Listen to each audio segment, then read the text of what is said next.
So I was talking to a friend the other day, and he was very sold on the idea of buying a piece of real estate, but he didn't really necessarily know where to begin. And then every time he tried, he would just get overwhelmed. Like it was too much information. And then he came to me asking, what are some of the things that he should get started with before he jumps into the whole adventure of becoming a real estate investor? So I thought that if he had that question, chances are you probably have the same.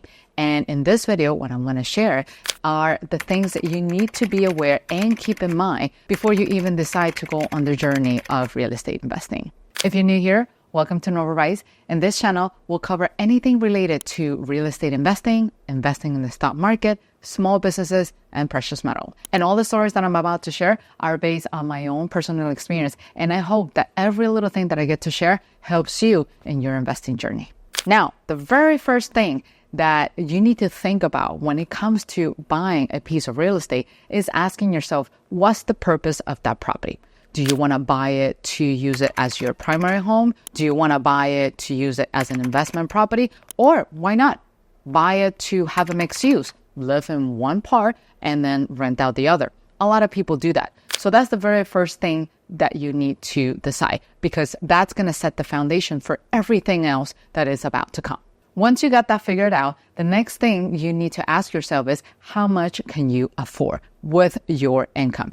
And it's very important that you ask yourself that question, because you don't want to find yourself in a situation where you're house poor, or that you bought a house, but you're desperately working and grinding nonstop trying to pay that mortgage off. You don't want to find yourself in that situation, because if you do, then the experience will not be so enjoyable after all, right? So typically, you have two paths. You either buy cash or you buy with financing, right? So if you have all the cash to purchase that real estate, congratulations, you're set. But if you happen to be on the other side of the equation, like most of us, you will require financing.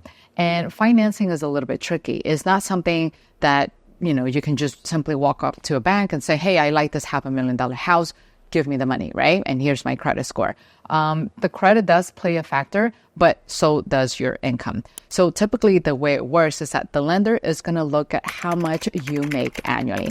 And then based on how much you make annually, they will either lend you somewhere between 3 to 4 times of your annual gross income, meaning the income that you make before taxes. So for example, let's say you are single and you make $60,000 a year. 3 times that will be $180,000, and 4 times that will be $240,000. So the range that you can afford as a single person will be somewhere between $180,000 to $240,000. Now, if you happen to be a married couple who are making double of that, let's say $120,000 a year, that means that you are going to be able to afford somewhere between $360,000 to $480,000. That's how much property you can afford. Now, once you understand that, then you need to decide what type of financing do you actually qualify for. Do you want to go for the FHA loan route, or do you want to go with the conventional route? FHA loans allowed you to buy a property with a relatively low credit score and only 3 to 5% as a down payment, but their loans are a lot more restrictive. I personally prefer to go the traditional route with loans that are backed by Freddie Mac or Fannie Mae. These loans also offer a 5% down payment option, which makes it a lot more accessible if you don't have enough cash saved for the down payment. So for example, let's say you're interested in a $300,000 property and you're looking to a 5% down payment option. That means you will only need to come up with $15,000 as the down payment for that property. That's pretty doable. However, one thing that you need to keep in mind is that any financing that it's less than 20% will require additional insurance. So let's say, for example, you go to a bank and you're given 2 options. You're given an option to put a 5% down for that $300,000 property. That's $15,000. Or you also have the option to go for the 20% down for that $300,000 house, which is the equivalent of $60,000 as the down payment, right? So aside from the big down payment difference, another option that you need to take into account is the fact that if you put anything less than 20%, the lender will require you to pay for a private mortgage insurance. That's the famous PMI, and that's an insurance that is in addition of the property insurance that you need to buy. And the private mortgage insurance, the PMI, is to, let's say, is to protect the lender for the amount of money that you are not putting down. And that's a risk for the lender. So they need to be able to ensure that somehow. And that's why you're required to buy a PMI. If you were to go for the 20% down option, you won't have to worry about paying any PMI. And so those are some of the things that you need to consider. I personally don't like paying PMI because it's money that I will never see again. And I'd rather save a little bit more if I can to get that 20% down so that whatever money I'm putting towards the mortgage, it will go towards the equity building part of my property and not to pay an insurance that is to protect someone else. And once again, this is not to be confused. PMI is to protect the lender on the portion of the money that you're not putting down. And then there's property insurance, and that's to protect the property in itself. Property insurance is required in both scenarios, but PMI is only required if you're putting less than 20% down. Once you decide on which lending program you want to proceed with, the next step is to get that pre-approval letter. You don't have to have a pre-approval letter, but having one increases your chances tremendously of getting the home that you want, because now the agent representing you or the seller are going to see that you're actually someone serious, someone who actually done all the necessary steps to get pre-qualified, to get pre-approved, and that you're one step closer than someone who hasn't gone through that approval journey. I know it's just simply a piece of paper, but it does make a big difference when it comes to putting an offer on a house. Having that pre-approval letter is going to give that seller confidence that your offer, it's a lot stronger than the offer coming from someone who hasn't even gone through the whole financing process. Once you got that taken care of, the next thing you need to figure out is how you want to approach the home buying process or the property buying process. So the way I like to do it is that I start my search online. I start taking a look at a couple of properties just so I could become familiar with the neighborhood and familiar with the type of inventory that is really available in the market for my purchase. Once I get an idea of the type of house that I like and can afford, I need to decide what I want to do next. Do I want to go and take a look at properties with representation from a real estate agent, or do I want to go on my own?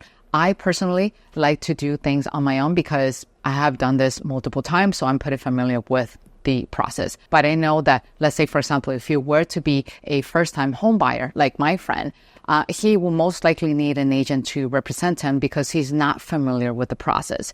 And now, depending on whether you have been following the news or not, the way things work with a real estate agent has changed from what it used to be. Now, you have the option to choose to work with an agent exclusively or non-exclusively. And prior to walking into any open houses or look at any other properties, you have to have a written agreement with the agent that is representing you as the buyer. So one of the most common worries that I get from people is, I don't want to sign an agreement and then not like this person, right? What if that person and I don't click and then the relationship becomes a disaster, right? So that's why the non-exclusive agreement comes into place. You can actually sign a non-exclusive agreement for that agent to represent you and that one visit, that one particular house that you're looking. And if at the end of the showing you don't like the dynamic, that's good. You just signed something that was non-exclusive. It served the purpose of showing you that one house that you were interested in, and you can just move on and keep looking for the right agent to represent you. But let's say, for example, if at the end of that first transaction, that person showed you the house and you really like how you were treated, how professional that person was, how knowledgeable that person was,